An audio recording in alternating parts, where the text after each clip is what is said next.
ഇന്ത്യയിൽ നിന്നുള്ള അനധികൃത കുടിയേറ്റക്കാരെ തിരിച്ചയച്ച് അമേരിക്ക. C-17 എന്ന US എയർഫോഴ്സ് വിമാനത്തിലാണ് കുടിയേറ്റക്കാരെ ഇന്ത്യയിൽ എത്തിക്കുക. കാനഡയ്ക്കെതിരെ US പ്രഖ്യാപിച്ച ഇറക്കുമതി തീരുവ മരവിപ്പിച്ചു. ഒരു മാസത്തേക്ക് നടപടി ഉണ്ടാകില്ലെന്ന് US പ്രസിഡന്റ് ഡൊണാൾഡ് ട്രംപ് വ്യക്തമാക്കി. വിവരങ്ങളുമായി കിരൺ ബാബു ചേരുന്നു. കിരൺ, ഈ ഒരു തീരുമാനത്തോട് രാജ്യം എന്ന രീതിയിൽ ഇന്ത്യ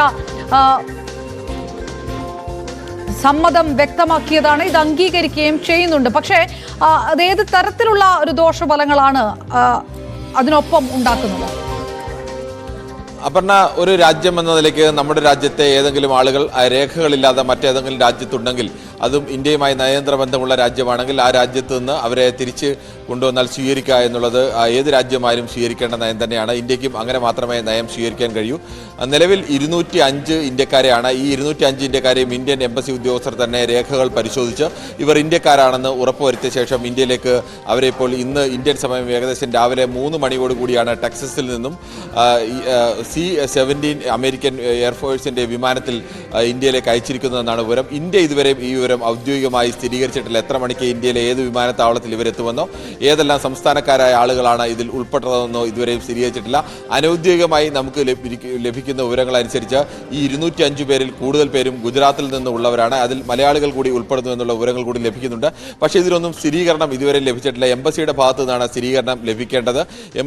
എംബസി ഏതെങ്കിലും തരത്തിൽ ഇത്ര ഇന്ത്യക്കാരെ അവിടെ നിന്ന് കയറ്റി അയച്ചുവെന്നോ അല്ലെങ്കിൽ അതിൽ ആരൊക്കെ ഏതൊക്കെ സംസ്ഥാനക്കാരാണോ, അതിൽ എത്ര മണിക്ക് ഇന്ത്യയിലെ ഏത് വിമാനത്താവളത്തിൽ എത്തും, അവിടെ നിന്ന് എങ്ങനെയാണ് അവരെ അവരുടെ സ്വന്തം നാട്ടിലേക്ക് വിടുന്നത്, ഇത്തരം വിവരങ്ങളൊന്നും യാതൊരു സ്ഥിരീകരണവും ഇതുവരെ നൽകിയിട്ടില്ല. എന്തായാലും ഇന്ന് രാത്രിയോടുകൂടി തന്നെ ഈ വിമാനം ഇന്ത്യയിൽ എത്തിച്ചേരും, ഡൽഹിയിലാണ് എത്തിച്ചേരുന്നത് എന്നാണ് അനൗദ്യോഗികമായ വിവരം ലഭ്യമായിരിക്കുന്നത്.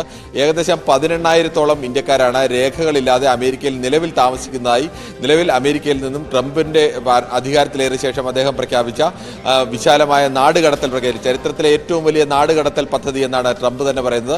ആ നാടുകടത്തൽ പദ്ധതിയിൽ 18,000-ഓളം ഇന്ത്യക്കാരുടെ പേരുകളാണ് ഇപ്പോൾ ഉൾപ്പെട്ടിട്ടുള്ളത്. അങ്ങനെയല്ല, 7.5 ലക്ഷത്തോളം ഇന്ത്യക്കാരുണ്ട്. അതിൽ നല്ലൊരു ശതമാനം പേർക്കും മതിയായ രേഖകളില്ലാതെ അമേരിക്കയിൽ താമസിക്കുന്നവരാണ് എന്ന തരത്തിലുള്ള ആശങ്ക കൂടി വലിയ ശക്തമായിട്ട് തന്നെയുണ്ട്. ഇനിയും ഇത് ശക്തമായി നടപ്പാക്കാനാണെങ്കിൽ നേരത്തെ അപർണ ചോദിച്ചതുപോലെ 18,000 പേരെ ഇന്ത്യയിലേക്ക് മടക്കി അയച്ചാൽ സ്വാഭാവികമായും ഇന്ത്യയെ സംബന്ധിച്ച് ഇത് കനത്ത തിരിച്ചടിയാണ്. കാരണം ഇങ്ങനെ അമേരിക്കയിൽ ജീവിക്കുന്ന ആളുകളെല്ലാം മെച്ചപ്പെട്ട രീതിയിൽ അവിടെ ഒരു ജീവിത സൗകര്യം ഒരുക്കുകയും അല്ലെങ്കിൽ അവരെ ആശ്രയിച്ച് ഒരു കുടുംബം കൂടി നാട്ടിൽ കഴിയുന്നുണ്ടാവും.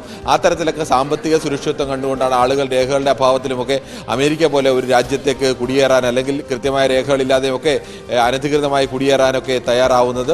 അത്തരക്കാരെ എല്ലാം തിരിച്ച് ഇന്ത്യയിലേക്ക് വരുമ്പോൾ സ്വാഭാവികമായും അവരെ ഇന്ത്യയിലേക്ക് അവർക്ക് പുതിയ തൊഴിൽ സാധ്യതകൾ കണ്ടെത്തുക എന്നതിനൊപ്പം തന്നെ പലരും വലിയ പണമൊക്കെ മുടക്കിയായിരിക്കും ചിലപ്പോൾ അമേരിക്കയിലേക്ക് ഈ രാജ്യത്തേക്കൊക്കെ പോയിട്ടുണ്ടാവുക.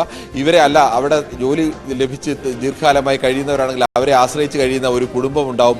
അങ്ങനെ സാമ്പത്തികമായി ഇന്ത്യയെ സംബന്ധിച്ച് വലിയ തിരിച്ചടിയാണ്. പക്ഷേ ഇന്ത്യ എന്ന ഒരു രാജ്യത്തിന് ഒരു കാരണവശാലും മറ്റൊരു രാജ്യത്ത്, അതും പ്രത്യേകിച്ച് ഇന്ത്യയുമായി അടുത്ത ബന്ധമുള്ള ഒരു രാജ്യത്ത് അനധികൃതമായി താമസിക്കുന്ന ഒരാളുടെ രേഖകളില്ലാത്തതിന് പേരിൽ അവരെ തിരിച്ചയക്കുന്നു എന്ന് പറഞ്ഞാൽ അത് സ്വീകരിക്കില്ല എന്നൊരു നിലപാട് സ്വീകരിക്കാൻ കഴിയില്ല. മറിച്ച് വേണമെങ്കിൽ ഇന്ത്യക്കാർക്ക് അങ്ങനെ ഏതെങ്കിലും അമേരിക്കക്കാർ ഇവിടെ കഴിയുന്നുണ്ടെങ്കിൽ അവരെ തിരിച്ചയക്കാം എന്നുള്ളതല്ലാതെ അത്തരത്തിലേക്കുള്ള അങ്ങനെ വഴിയുള്ള സാധ്യതകൾ വളരെ കുറവാണ്. അങ്ങനെ അതിൻ്റെ എണ്ണം വളരെ കുറവായിരിക്കും. അതിനപ്പുറത്തേക്ക് മറ്റൊരു നിലപാട് സ്വീകരിക്കാൻ കഴിയില്ല. എന്തായാലും ഈ നയം ട്രംപ് തുടർന്നാൽ ഇന്ത്യയെ അടക്കമുള്ള ഇങ്ങനെ തിരിച്ചയക്കപ്പെടുന്ന നിരവധി രാജ്യങ്ങളുണ്ട്.